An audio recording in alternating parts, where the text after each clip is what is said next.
Un'aggressione a scopo di rapina con un uomo che entra in questo cimitero, il Camposanto di Saletto di Borgo Veneto, con un coltello a caccia di soldi, è accaduto intorno alle 10:30 di questa mattinata di sole.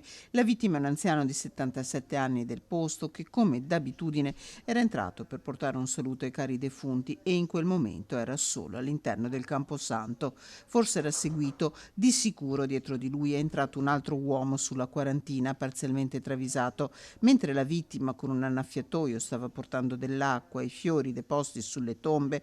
L'uomo gli ha puntato contro il coltello che aveva in mano per rubargli il portafoglio.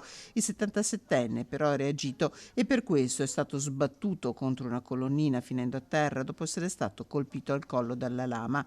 Impossessatosi del portafoglio, il malvivente è fuggito. A terra, malconcio, è stato proprio l'anziano a chiedere aiuto, telefonando al 112 e ai familiari.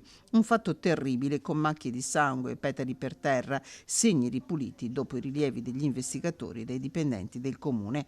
Tra i primi ad arrivare anche il sindaco del paese che rincuora sulla salute dell'anziano. L'anziano ovviamente è in ospedale, lo stanno già curando, stanno già medicando e sembra che la situazione sia meno grave di quello che appariva.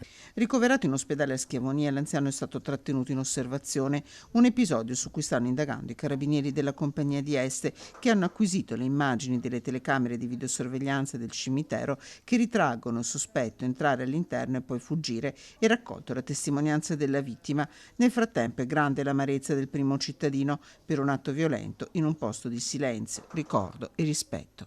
Questa zona, non solo in questo comune, ma un po' nel territorio, su queste cose non sono mai accadute, quindi veramente è una situazione che va fatta una riflessione anche su questo tipo di episodi. Io spero che veramente questa persona venga identificata e paghi come deve pagare, perché non si può minare la serenità anche delle persone che normalmente si recano a salutare i propri cari.